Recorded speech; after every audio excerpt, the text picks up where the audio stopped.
Доброго вечера. В эфире Prime на телеканале АТР. Сегодня у нас опять не совсем обычный эфир. Я даже сказал уникальный, потому что, я не знаю, был ли такой случай еще в украинском телевидении, но у нас в студии послы сразу 3 европейских стран, причем послы всех балтийских стран. Я очень рад приветствовать в нашей студии чрезвычайно полномочного посла Литовской Республики Мариуса Янукониса. Добрый вечер. Чрезвычайного и полномочного посла Эстонской Республики Герта Ансу. Добрый вечер. Герт. И чрезвычайного и полномочного посла Латвийской Республики Юриса Пойканса. Добрый вечер. Юрис. Мы все равно бы рано или поздно в этой студии увиделись, но оказался еще и повод, потому что в этом году, в 18-м, отмечается 100-летие восстановления государственности всех 3 стран, грубо говоря, 100-летие независимости ваших государств. Я предлагаю небольшую справочку о том, вот как раз в балтийских странах, о том, как они стали независимыми 100 лет назад, посмотреть. 1 вересня 1917 року припинила існування Російська імперія. І це стало вікном можливостей для країн, які хотіли отримати власну державу. Що і почали тоді робити Балтійські країни – Естонія, Литва і Латвія. Та здобути незалежність було вкрай складно, адже тривала Перша світова війна. Литва першою відкрила шлях до незалежності, коли перебувала під окупацією Німеччини. І все, з 16 лютого 1918 року Державна Рада Литви оголосила декларацію про відновлення незалежності держави. Наступною сприятливими умовами скористалася Естонія, коли Червона армія відступала, а німецькі війська ще не зайняли територію країни. Тож підпільний автономний парламент Естонії 24 лютого 1918 року проголосив незалежність країни та сформував тимчасовий уряд. 17 листопада 1918 року Латвійська тимчасова національна рада і Демократичний блок погодилися на спільне формування тимчасового парламенту – Народної ради Латвії. Цей орган і прийняв резолюцію про творення незалежної і демократичної республіки. Врешті-решт, після 1920 року Балтійським країнам вдавалося утримувати незалежність до 1940 року. Потім Радянський Союз окупував Литву, Естонію і Латвію. Другий шанс вирвати незалежність у Балтійських країн з'явився у 90-х роках, коли розпався Радянський Союз. Нині Литва, Естонія і Латвія – це ключові союзники України в ЄС. Ну что, господа послы, я, пользуясь случаем, от себя лично и от наших зрителей, от крымских татар, хочу вас поздравить с тем, что вы обрели то, о чем сейчас как бы только бы мечтала Украина, это членство в ЕС и вообще такое понятное будущее.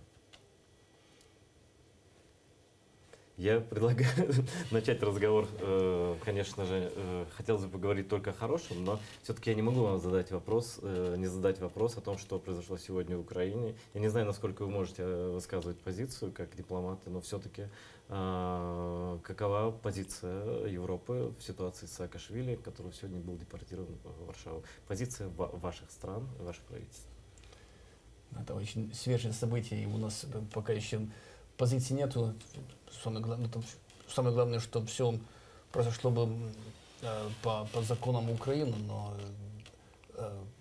как эти судебные споры или исследования проведутся в Украине, это все-таки дело для вашей страны.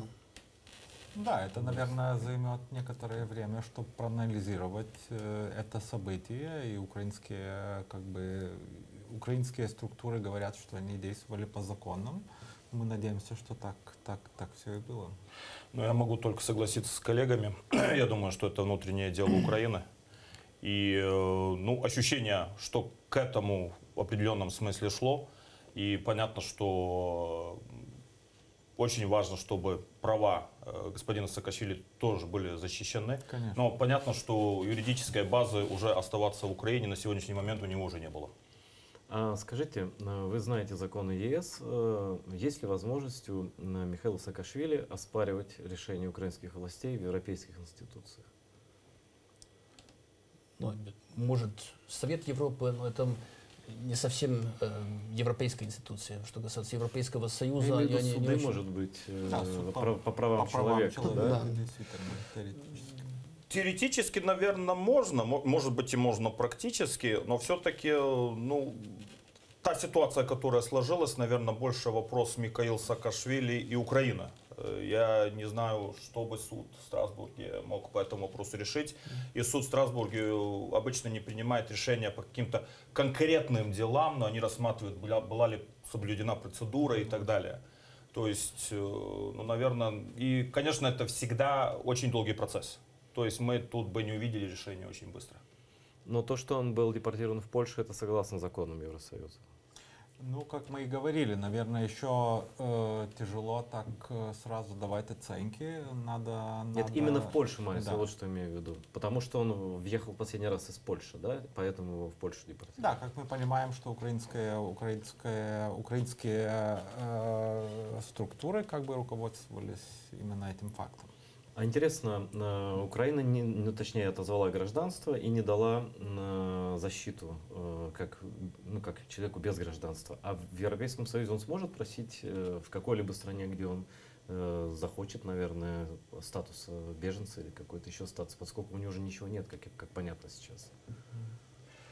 Ну, насколько я понимаю, какие-то определенные переговоры с правительством Нидерландов велись по этому вопросу. И мне кажется, немножко не хватает тут деталей, но ну, понятно, что какие-то переговоры были. У него супруга гражданка Нидерландов, и, наверное, в рамках концепции воссоединения семей, наверное, какие-то варианты там могут быть. И отсутствие гражданства не означает, что человек, лицо не может проживать в какой-то стране легально. То есть он все равно имеет право на легальный способ проживания. Но отсутствие гражданства не дает автоматически право на статус беженцем. Его надо получать дополнительно. Либо статус беженца, либо воссоединение семьи, как вы говорите в случае с Нидерландами. Да. Да? У нас бытует мнение в Украине, что наши власти очень сильно советуются, консультируются с представителями западных стран по поводу внутриполитических решений. Вот в таких случаях, как политические решения, подобные Саакашвили или подобные каким-то проблемам с антикоррупционным судом, с вами проводят консультации представители украинских властей? Они спрашивают ваше мнение, если это не секрет, конечно. В более общем смысле мы всегда рады передавать наш опыт украинскому правительству, но это не значит, что каждый раз у нас спрашивают о том или другом законе Украины, например. Иногда и забывают спросить о тех законах, которые касаются и нас, или наших предпринимателей, но думаю, больше ведутся эти переговоры с Брюсселем, с представительством Европейского Союза здесь, который, конечно, помогает по всем реформам. Герд, а вы упомянули о законах, которые касаются предпринимателей эстонских, да, и латвийских, насколько я понимаю, тоже. Но есть определенные вызовы тут. Расскажите, это интересно, потому что все-таки нет, но вы действительно ближайшие союзники Украины, это не без шуток, можно сказать, да? Какие-то проблемы появились именно вот в экономических связях сейчас, из-за чего?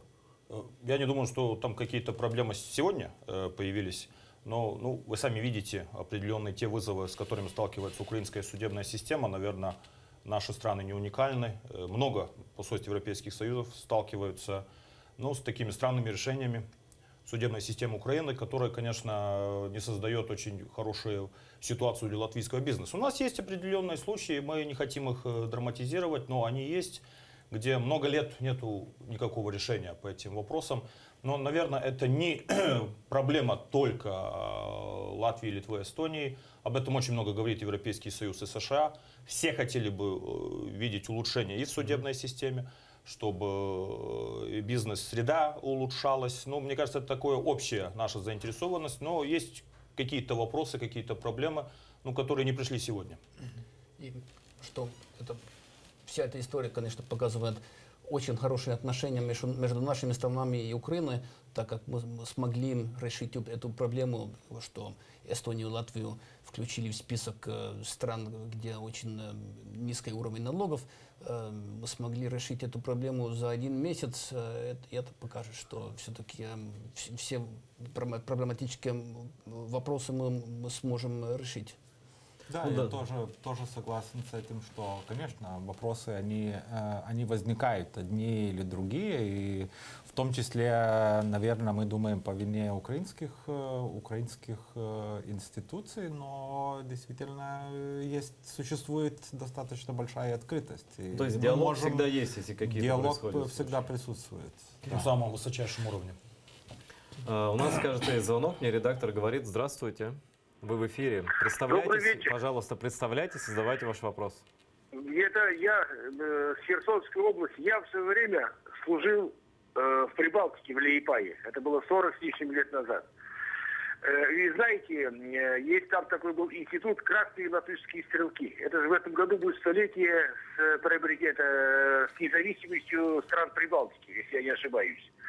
И я как сейчас помню, значит, эти красные латышские стрелки были личной охраной Ленина. Вот. Господин посол, у меня вопрос. Как вы можете объяснить этот феномен? Казалось бы, с одной стороны столетие, с другой стороны такие опричники вокруг Ленина. Спасибо за ответ. Да сразу мы в историю ударились, Я причем в давнюю. постараюсь так коротко. Но мне кажется, распространение вообще левых идей в царской России, это все начиналось с конца 19-го, начале 20 веков. Социал-демократия, вот эти. Социал-демократия. У нас очень известный писатель Янис Райнис был, как сказать, левацки настроен. Нужно учитывать также то, что в Риге происходил очень серьезный индустриальный бум перед Первой мировой войной, то есть был очень силен рабочий класс. Не были решены вопросы земли, потому что в большинстве своем все-таки земельные уделия находились в руках балтийских немцев. Это была такой очень хорошей питательной средой для распространения левых идей. И то есть оказалось так, что часть латышского народа примкнула к большевикам. Но стрелки, они делятся на две части. Есть вот красные стрелки, но есть и стрелки, которые потом вернулись, уже служили латвийской армии и так далее. Но это правда, да, что учитывая такой высокий уровень самоорганизованности, вот такой исторический феномен сложился. Ну, наверное, это тогда были времена, это так сейчас легко говорить об этом, да, все это рождалось в больших муках, и то, что, но в итоге же латышские стрелки, они оказались в Москве, а Латвия получила независимость. Ну, там очень были разделения, были те, которые вернулись. Были случаи, что брат оставался в Советской России, а другой брат уезжал обратно в Латвию. Вот, например, в 1940 году, когда происходил процесс оккупации, в рамках так называемого советского правительства был поставлен такой Кирхенштейнс. А его брат остался там в Советском Союзе, и он не знал, что в 1937 году он был расстрелян. То есть ситуация складывалась очень по-разному, потому что контактов очень часто не было. Была Латвийская республика и была Советская Россия. Вообще, вот благодаря чему, если уж мы историю зритель нам напомнил, благодаря чему ваши страны стали независимыми тогда, 100 лет назад? И была ли угроза того, что, вы же знаете, что Украина тоже объявляла независимости, и Крым свое правительство формировало, и Конституцию свою писали, но это просуществовало очень недолго. А вам удалось это, да? Вот так. Почему вам удалось тогда? Ну, я думаю, что это было, наверное, совпадение нескольких аспектов. Во-первых, это национальное движение, которое началось уже в конце XIX века, когда уже в царской России было возможно и развивать и свой язык, и какую-то литературу, пользоваться какой-то литературой, и, конечно, совпадение международных обстоятельств. Потому это что окончание Первой мировой войны и как бы независимость других государств в Европе, это как бы было продолжение. Но, конечно, это удивительная история, независимость балтийских государств. Была хорошая ситуация для нас, но все-таки мы сумели зачищали свою независимость, и мы победили войну против Советской России. Вот это я про это и хочу спросить. Ведь, по сути дела, похожая ситуация, да? Россия нынешняя не хочет отпускать Украину, ну никак не хочет, да? И, по сути дела, сейчас Украина ведет борьбу за независимость, в том числе вооруженную борьбу, и в том числе часть территории оккупирована, да? Это же, значит, нечто похожее же было с вами тоже тогда. Ну, еще нужно, вот тут правильно отметил Мариус, что были исторические обстоятельства, где Советская Россия была очень слаба. И в этом смысле, да, удалось И в 1917 году на наших территориях творилась такая ситуация, что немецкая армия еще не ушла. Воевали большевики с белогвардейцами. Ну и можно сказать, что, конечно, то, что в конце концов белогвардейцы проиграли большевикам, но это тоже подтолкнуло к тому, что нас признало и международное сообщество. 26 января 1921 года нас признали страны Антанты. А это уже было международное признание, что, конечно, было очень важно. Ну, если это не как НАТО сейчас, но все-таки это была какая-то поддержка международного сообщества тогда, да? Ну, вот в отличие от Литвы, мы впервые появились на политической карте Европы. Это, конечно, было для нас как вот вместе с Финляндией, потому что у Литвы все-таки это было восстановление независимости. Мы вообще-то находимся в городе, который Великому княжеству Литовскому когда-то принадлежал. Ну, как Юрис говорил, само начало было колоссально сложное, потому что мы, например, потеряли столицу, мы потеряли Клайпедский край, долго боролись за эти территории, за свои исторические территории, но потом все-таки укрепились, удалось укрепить в определенной мере нашу независимость и создать достаточно хорошо функционирующее Кстати, тоже где-то государство. похоже. У вас тоже часть территории была, вы потеряли часть территории Да. в этот момент, да? Да. И, кстати, тоже эта независимость балтийских стран продержалась всего 22 года. После чего началась гибридная война. После чего началось давление со стороны России, Советского Союза, и заставляли ваши парламенты и правительства допускать войска на территорию Латвии, Литвы и Эстонии, а потом Запад просто, грубо говоря, бросил вас. Так это? Ну, там половины Европы не было в тот момент уже, к сожалению. Очень многие страны были оккупированы. И исторические обстоятельства сложились такие, что, конечно, были просчеты наших правительств, несомненно. Наверное, никто и в латвийском правительстве не ожидал, что 40-й год придет вот таким результатом. Там же постепенно требовали допуск войск с целью безопасности, там что-то такое было, тоже ложь была такая. Самым большим преступлением стал пакт Молотова-Риббентропа, который, по сути, разделил Европу, и балтийские страны попали под его действие. Ну, то есть просто вот этот год, с 39 по 40 год, это уже был некий спектакль, судьба была стран балтийских решена тогда уже, между Гитлером и Сталином. Да, и вот сравнили ситуацию в начале 20-х с НАТО, с членством НАТО, но, к сожалению, никакого НАТО, Европейского Союза тогда не было, и мы были одни против Советского Союза, особенно когда там Франция, другие воевали против Германии. И когда Польша уже была фактически отдана. Да, Польши уже не было в то время. Больше не было. Нельзя сказать, что западные страны как-то нас оставили, потому что мы знаем, что большинство, подавляющее большинство западного мира никогда не признавали оккупацию стран Балтии. Вплоть до нашей независимости в 1991 году. И скажите, может быть, я что-то путаю, но независимость, которая была восстановлена в конце 80-х годов вашими странами, вы же до еще развала СССР объявили о суверенитете, о независимости, так? Да. До развала. Ну, мы были да. первыми. Вы первыми Мы были, в целом были Да. первыми, но Литва была самой первой, которая объявила в 90-м году. Да, но вот юридически ваши нынешние страны, они являются правопреемниками тех республик, о создании которых 100 лет назад мы сейчас говорим, да? Да, так что это не теоретически 100 лет для нас, но в очень практическом смысле. Это те же тоже государства.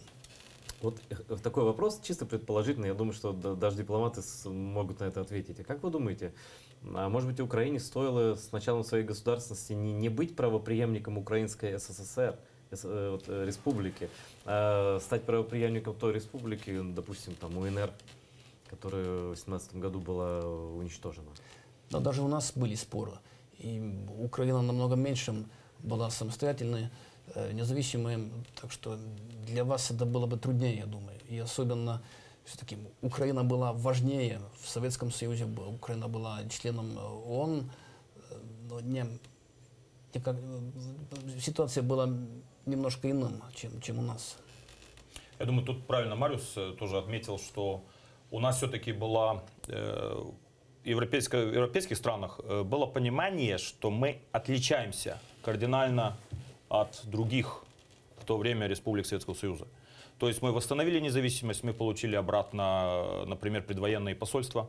Вот, например, в Таллине наше посольство находится в том же самом здании, которое было до 1940 года. Поэтому, мне кажется, тоже в западном восприятии тут было кардинально все-таки мы отличались. Украину так не воспринимали, конечно. Я думаю, что вообще, когда вот мы восстановили независимость, появилась независимая Украина, для многих на Западе вообще нужно на карте было искать, где это все находится. И мы очень многие годы боролись. Я в 95-м году учился в Швеции, они все путали. Таллин, столица Литвы, Латвия. Даже шведы, которые совсем соседи. Реально была оторвана, мы были реально оторваны от Европы. Мне шведы когда-то говорили, что во времена Советского Союза в их картах, в учебниках географии, там было белое пятно за Балтийским морем, то есть на восток от Швеции. И они не знали фактически истории ни балтийских стран, ни бывшего Советского Союза. Вы знаете, мне кажется, сейчас и шведам в том числе пришлось подучить географию, потому что, наверное, все уже ощущают угрозу, которая исходит от действий Российской Федерации. И, ну, наверное, в первую очередь это ощущаете вы, потому что у вас исторический опыт есть, и у вас рядом и Россия, и союзная с Россией военный союзник Беларуси, который фактически находится тоже, ну, фактически это в военном смысле это тоже где-то Россия. Как вы считаете, ваше общество, ваше правительство что-то особенное сейчас делают для того, чтобы как бы, ну, сдерживать эту угрозу или готовиться к ней? Ну, конечно, я думаю, во-первых, события в Украине 2014 года очень сильно поменяли и саму ситуацию безопасности в Европе, и наше восприятие к угрозам. К угрозам, которые исходят, конечно, из России в большинстве случаев, но важно сказать, что все наши три страны, они как гарантию безопасности видят НАТО. Но у вас своя армия же тоже есть, правда? Конечно, она является частью НАТО, а НАТО, основной принцип НАТО — это солидарность, и поэтому в последнее время НАТО разместило дополнительный контингент войск во всех трех странах. А у вас тоже, да, и в Латвии? И в Латвии, Эстонии, и в Литве, и мы видим как бы практическое проявление этой солидарности. Скажите, и поэтому мы чувствуем себя более безопасно. А это американские войска? Разные, британские, У нас канадцы, французские. как бы, ведущая нация. Ну, там есть как бы контингент разных. В Литве и Германия. В Литве руководит Латвия и Канада. международным контингентом Германия, в Латвии Канада, в Эстонии Великобритания, по-моему, если не ошибаюсь. И войска союзников, и ваши войска, они находятся все, ну, вблизи границы, скажем так. В нашем случае нет. Это, мне кажется, независимо от того, что не на границе стоят, но просто в военной базе. Ну, маленькие ведь страны, эта граница всегда недалека. Конечно. Это несущественная разница, то есть где их размещать. У нас есть звонок от зрителя. Здравствуйте, пожалуйста, представляйте, говорите, кто вы, откуда, и задавайте вопрос нашим гостям. Добрий вечір, Юрій з Дніпровської області. Таке питання до шановних гостей. Дивіться, от про Організацію Об'єднаних Націй ви сказали, Україна член ООН. Як ви вважаєте, чи не вичерпала свої можливості Організація Об'єднаних Націй? У зв'язку з останніми подіями в Україні, от в Сирії, що відбуваються оці гібридні речі, чи ООН з цим не справляється, я вважаю, і вона захищає лише країни багаті і країни, ну, великого масштабу, так? А такі маленькі країни, як ваші країни, чи такі маленькі, як Україна, ну, в економічному плані, ООН не захищає і немає, власне кажучи, для цього інструментів. Як ви вважаєте? Дякую за увагу. Очень такой вопрос прям по адресу, профессиональный такой к дипломатам. Действительно, вот как ООН сейчас, на ваш взгляд, эффективно? Это нет? мировая организация, и, ну, к сожалению, когда имеешь 190 членов, имеются 190 разных подходов и интересов. Но, наверное, ничего лучше на сегодняшний день не придумано все-таки.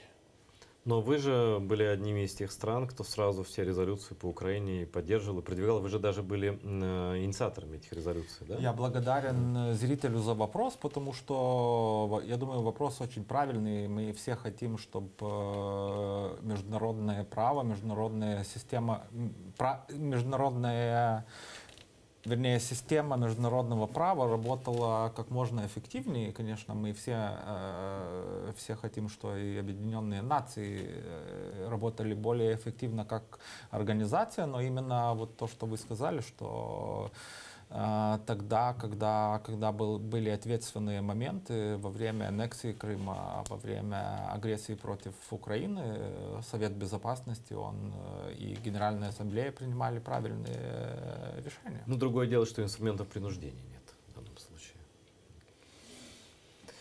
Скажите, ну опять, я не знаю, могут ли послы на такие вопросы отвечать, но все-таки интересно, вы считаете себя надежно защищенными, являясь странами-членами НАТО, или все-таки гипотетически нужно готовиться ко всем сценариям, возможным со стороны страны-агрессора, которая же на вторую страну нападает в Европе? Это и то, и другое. Мы члены НАТО, но все время надо приготовиться к разным возможным сценариям. Что мы члены НАТО, это не исключает, это значит, что мы каждый день работаем. Ваша армия сильнее стала? Я знаю, что в Литве призыв объявили, да? Уже призывная армия. Да, мы объявили опять призыв, хотя планировали перейти на чисто профессиональную армию, и мы, как вследствие нашей усиленной подготовки, мы увеличили расходы на оборону. А достигнем 2% уже в этом году. Вы тоже, и вы тоже. у нас всегда была призывная армия, и уже много лет расходы более 2%. Да, Эстония была в этом плане впереди. Ну, я думаю, что мы сделали свои выводы после ситуации с 40-м годом. Мы очень хорошо понимали, что восстановление и укрепление дальнейшей независимости — это все-таки в альянсе с свободными европейскими странами и США. Понятно, что Герт абсолютно прав, нету никаких стопроцентных гарантий, но я думаю, что на сегодняшний день мы сделали все, что мы можем сделать для укрепления и обороноспособности страны. Мы все-таки члены-союзник очень серьезных стран.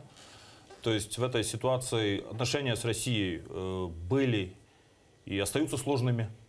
В этом смысле тут, наверное, не надо быть никакими иллюзиями, но я думаю, что мы все-таки намного лучше подготовились за эти годы. Мы еще подробнее поговорим о вашей военной другой помощи Украине. Но сейчас мне говорят редакторы, что у нас на связи на телефонной линии зампред Меджлиса крымскотатарского народа Ахтем Чийгоз. Селям алейкум, Ахтембей.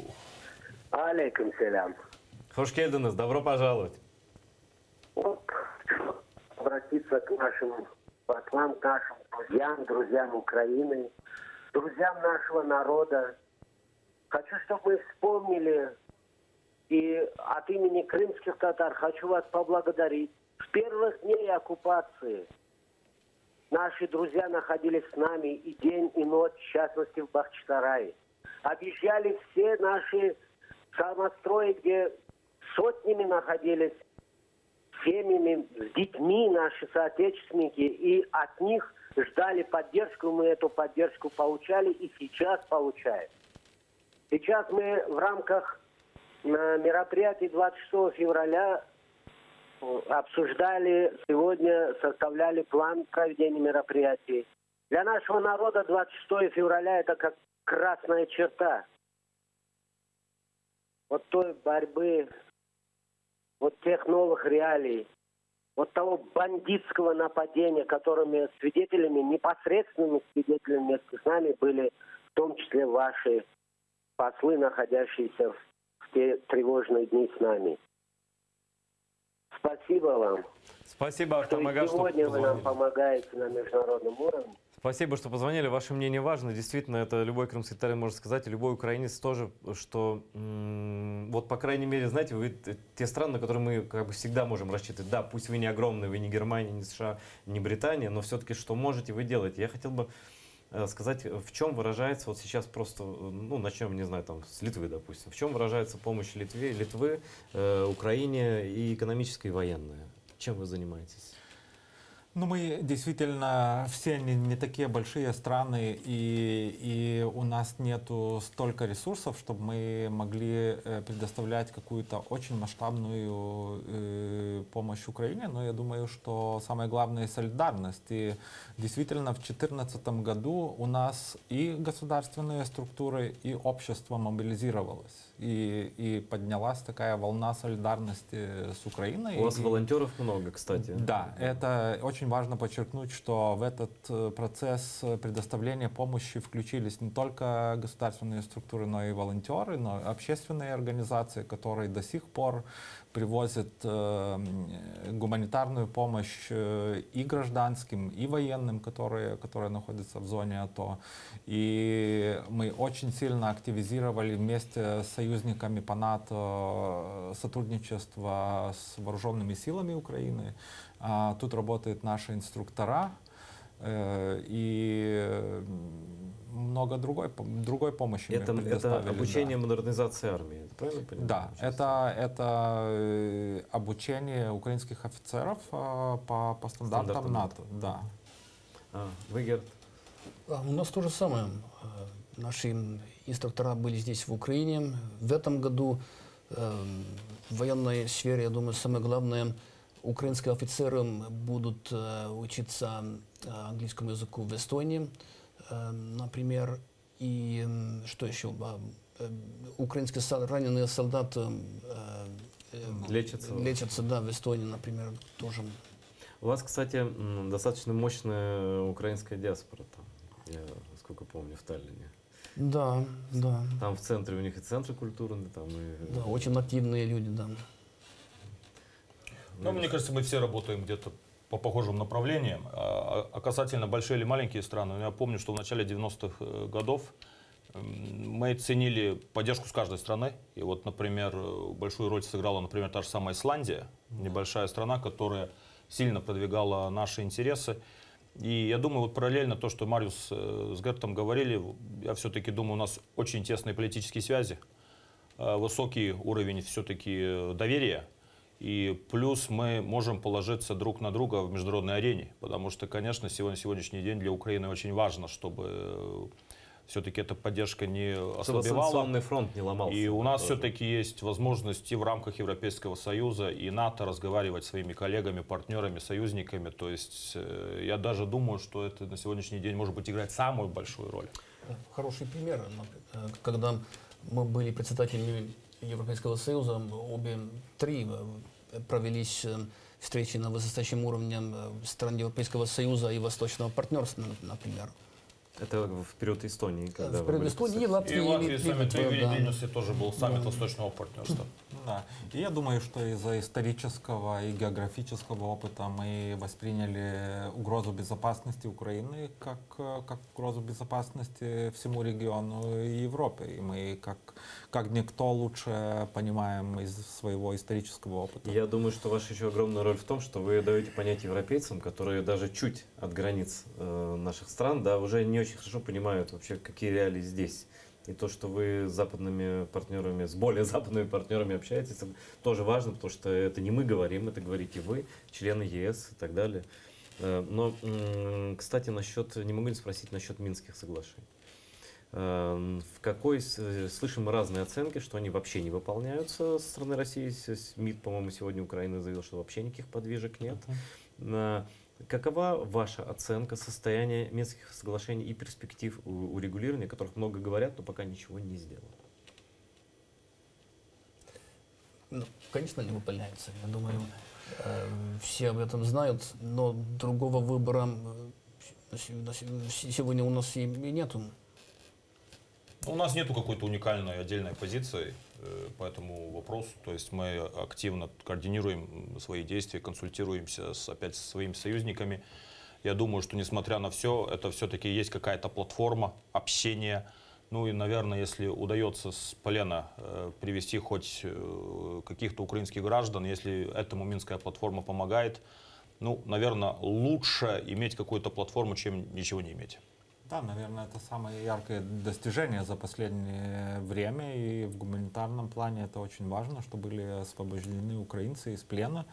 Это большое достижение, но мы видим, что политическая часть Минских соглашений, она не движется, и не движется, по сути, по вине России, потому что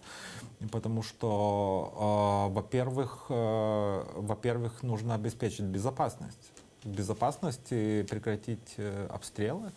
Но даже этого не происходит. Но этого не происходит, потому что мы видим, что Россия дальше поставляет вооружение, которое способствует продолжению боевых действий. А вы, кстати говоря, про миротворцев. Последние, где-то несколько месяцев уже идут постоянные разговоры о международных миротворцах. Вот как вы видели бы реализацию этого плана в соответствии с Минскими соглашениями? Гипотетически.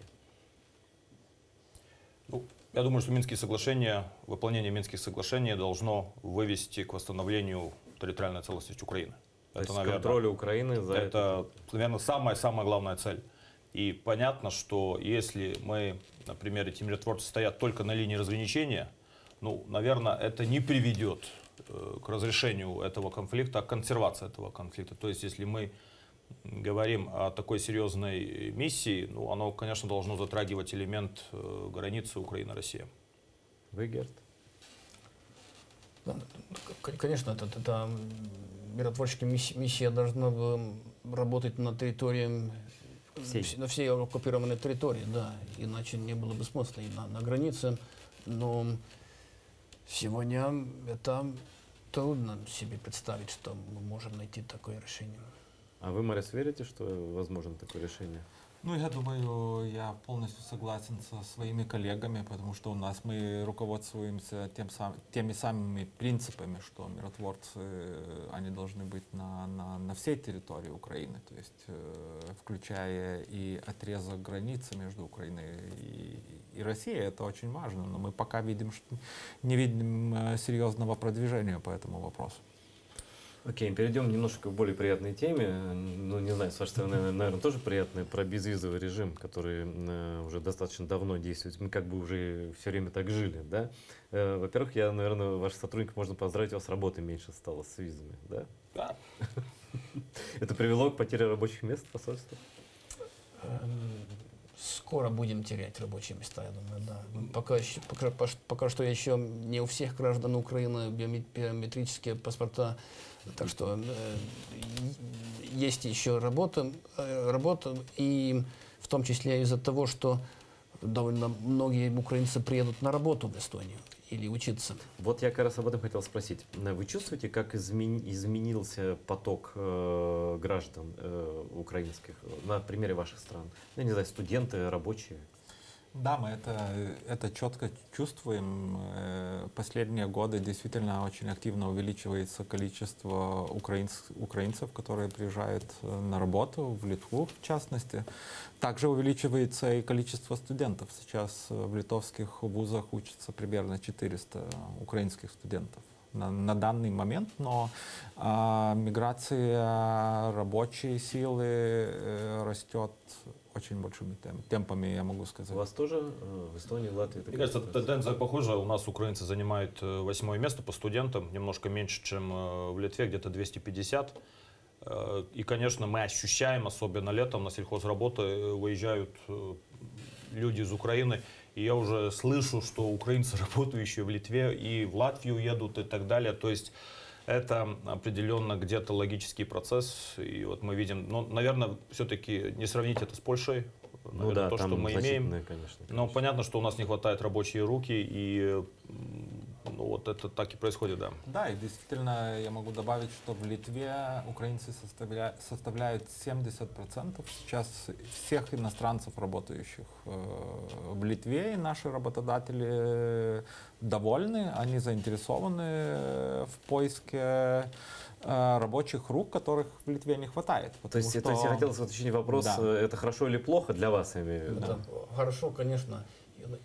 У нас тоже не хватает рабочих рук. У нас примерно 200 студентов и где-то 1000 людей приедут на работу каждый год в Эстонию. Но у нас довольно низкие квоты на иностранных рабочих. 1000 с чем-то людей, так что больше привлекать сегодняшний день не можем. А вы?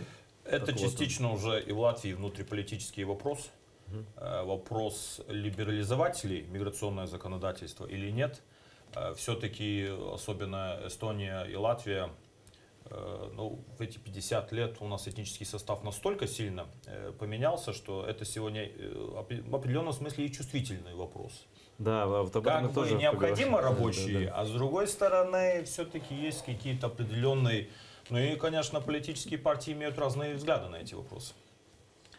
Ну, как я говорил, наш бизнес имеет интерес в привлечении рабочей силы из Украины, и они довольны результатами, и пока эти цифры только увеличиваются. А у вас тоже квоты в Литве? У нас квот пока не существует, но дискуссия об иммиграционной политике, она ведется на уровне правительства, по-другому невозможно. Это в каком-то плане новая ситуация для нас тоже, но пока мы видим рост рабочей силы из Украины. Специфический вопрос к послу Литвы.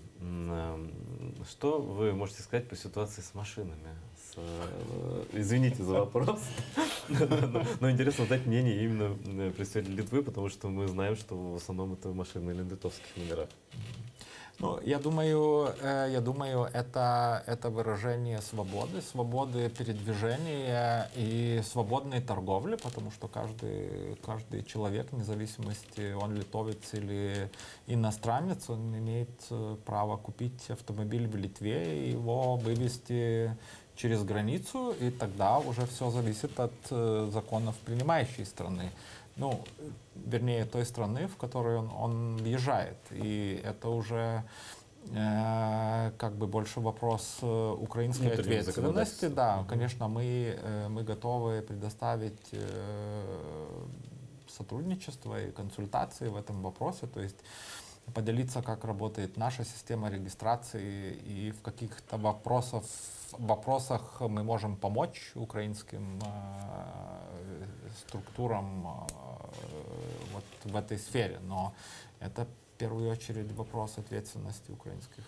Вот для меня лично самым важным был в целом такой вопрос о том, как у вас получилось, в отличие от... Вот у нас сейчас очень огромные проблемы, вы знаете, там у нас с коррупцией борьба идет тоже, коррупционный суд, антикоррупционный суд еще не создан, иллюстрация проведена, не проведена, закон о политических партиях тоже его, по сути дела, нет, да? Но у вас же тоже были попытки влияния, там, я не знаю, крупного бизнеса на власть, у вас тоже была коррупция, наверное, не знаю, может быть, она есть в каком-то количестве. Но как вам удалось, в принципе, это победить? Но у нас на сегодняшний день уже очень мало коррупции. У нас, к счастью, может быть, такого крупного бизнеса никогда не было, так как и страна маленькая. И, конечно, причин очень много, но одна из самых главных причин — это хорошие друзья, хорошие соседи. Финляндия — это 1,5 часа на пароме от Таллина. Большинство инвестиций в Эстонии пришли из Финляндии, из Швеции. И пришел и такой бизнес-климат или бизнес-культура. То есть они вот эту культуру свою к вам передали тоже? Несомненно. Я думаю, тут Эстонии объективно очень повезло из-за тесных связей. Там появлялись города-побратимы, все-таки не такие большие лингвистические проблемы. Но мы все выходцы из этой социалистической коммунистической системы, и разница только в проблемы очень похожие. Но, наверное, вот у вас они настолько глубоки, но и у нас ежедневно, пока мы создадим все-таки и более богатое, более честное государство, еще, к сожалению, должны пройти какие-то года. То есть совсем побороть нам тоже эти недуги не удавались. По разным рейтингам Эстония всегда впереди. Но и членство в Европейском Союзе, и то, что мы член Организации экономического сотрудничества, это все-таки приобретение определенных стандартов, Ну, где нельзя жить по-другому. Ну и соблюдать же нужно, правда? И, конечно, Все и прочее. поэтому и мы стали членами этих организаций. Конечно, еще, наверное, не все сделано, но все-таки уже 7-й год подряд продолжается стабильный рост экономики во всех наших странах. И как Юрий сказал, действительно, компании, бизнес северных стран в первую очередь помог создать определенную культуру. А с них вымогали наших взятки поначалу у странах, вас? и даже северные страны, они считают балтийские страны своим внутренним рынком. Были-то случаи коррупции такие известные, которые в ваших странах были Конечно, известны? случаи коррупции бывают везде, но мы, я думаю, смогли это минимизировать, в том числе и перенеся большую часть электронных услуг в электронную плоскость. Мы хорошо понимали, что тот вот окно возможностей, которое нам открывает членство в Европейском Союзе, не такое большое. Мы вступили в 2004 году. То есть мы делали все, чтобы оказаться там, и это был серьезнейшим стимулом в этот момент. И понятно, что северные страны, как правильно Мариус ответил, они видели тоже, представляете, в Европейском Союзе 28 стран, но еще пока 28, и 6 стран балтийских северных. Это все-таки серьезный блок. Да, и вот есть, конечно, примеры большой коррупции некоторые в Таллинском порту, которые там за вами на стене, на картинке, но у нас практически нет такой мелкой коррупции. Например, уже, наверное, лет 20 невозможно платить полицейским, например, если... У вас вообще все передано в интернет, насколько знаю, в Эстонии очень много чего. Но почти все можно делать через интернет, кроме, чтобы жениться, чтобы заключить брак, надо все-таки лично присутствовать. То есть жениться и умирать нужно лично все-таки. Да, и для развода, да, тоже. И чтобы купить, как это называется, ну, квартиру или дом. Все-таки нужно прийти лично, а так не нужно. Да, но все другие вещи можно делать через интернет. Кстати, у нас звонок от телезрителя. Здравствуйте, представляйтесь, кто вы, откуда, и задавайте свой вопрос. Добрый вечер, Алексей, город Киев. У меня вопрос к послу Литвы. Вот очень сейчас много на территории Украины машин на литовских номерах. Как вы вообще относитесь к этой ситуации? И вообще вот там хотят принять закон. Ну, вот. Как можно прокомментировать это? Ну, вы Спасибо.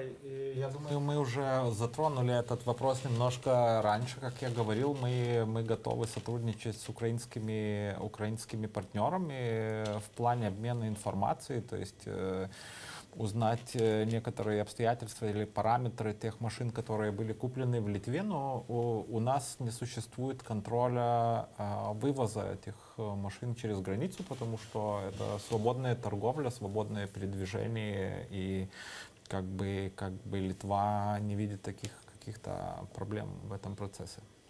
Вы говорили о том, что по пути в Евросоюз вы очень строго соблюдали критерии, которые были для этого необходимы, чтобы были соблюдены.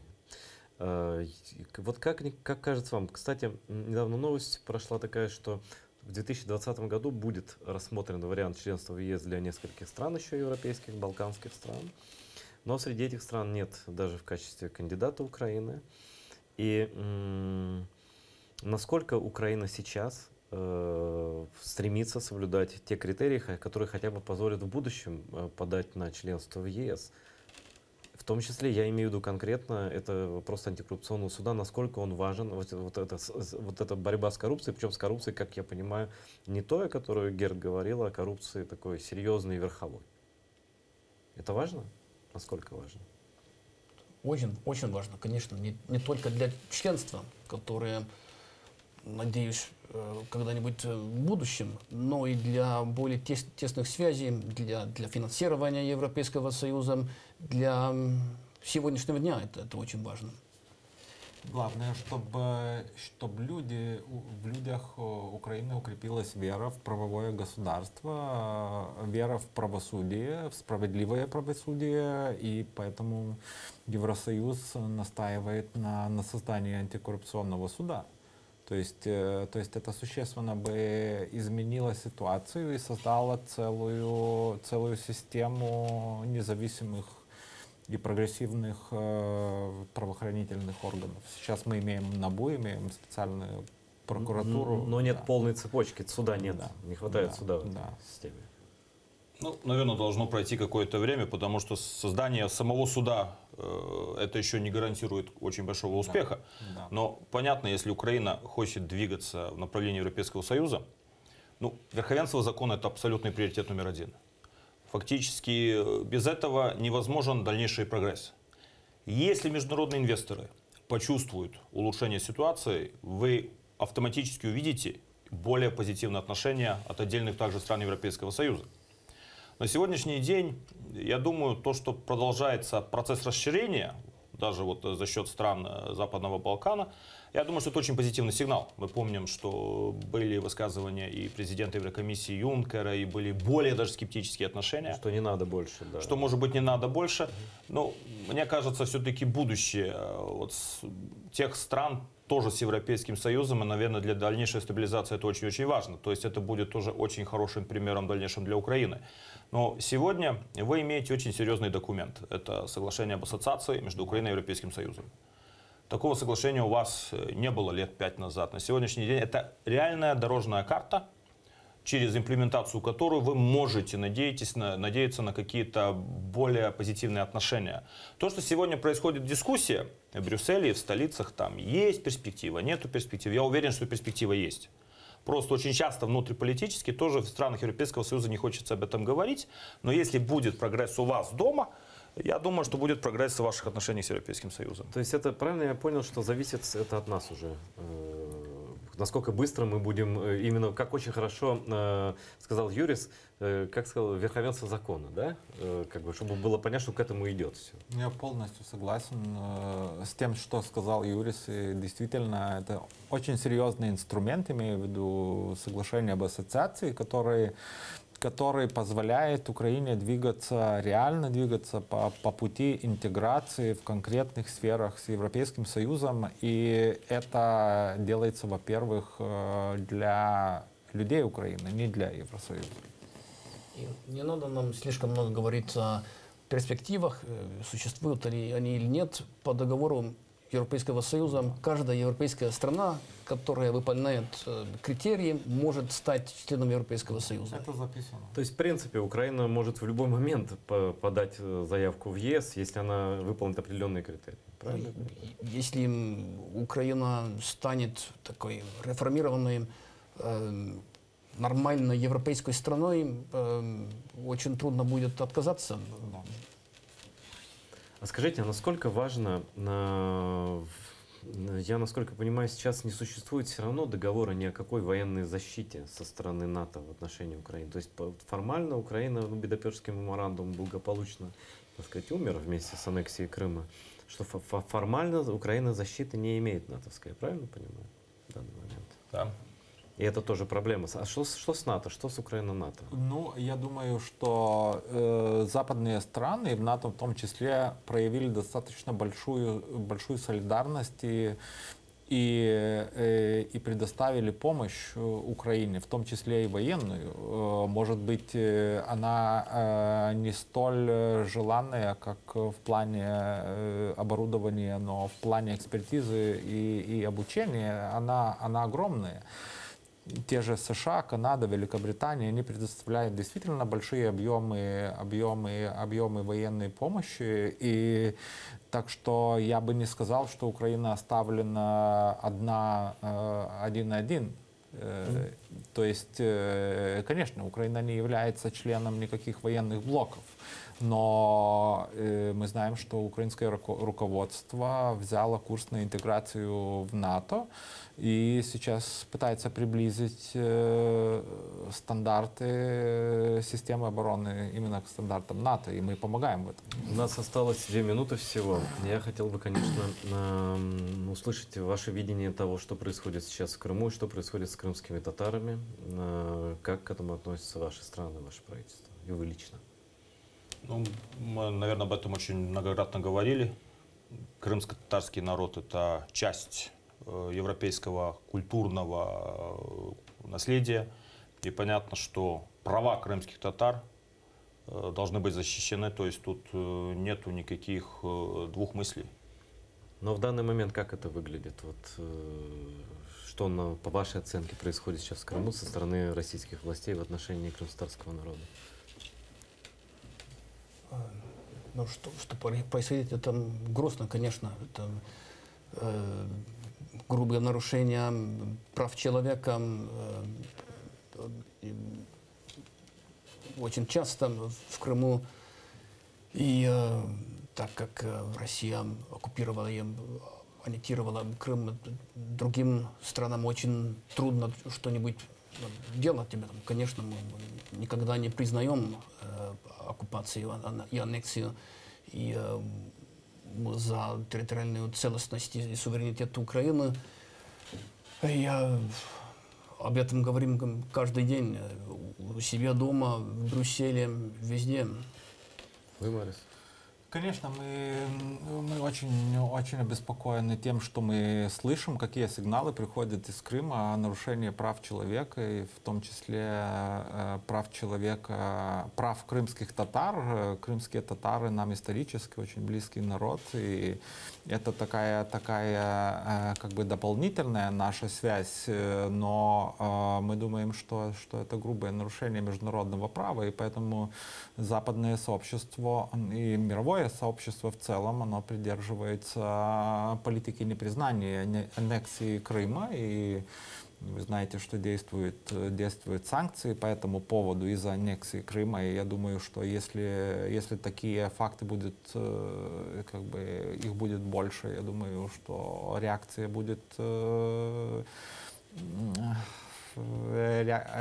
соответствующие из стран ЕС, НАТО и всего мирового То есть сообщества. могут быть даже усилены санкции гипотетически? Да, символично, что мы сегодня говорим, когда наши три страны отмечают столетие восстановления государственности, но 100 лет назад зародилась и попытка государственности крымского татарского народа. Так что я думаю, что эта связь очень сильная, но она длится многие столетия. Спасибо вам за поддержку. Казалось бы, много времени, 55 минут, но мы уже даже перебрали, мне режиссер говорит. Еще Спасибо.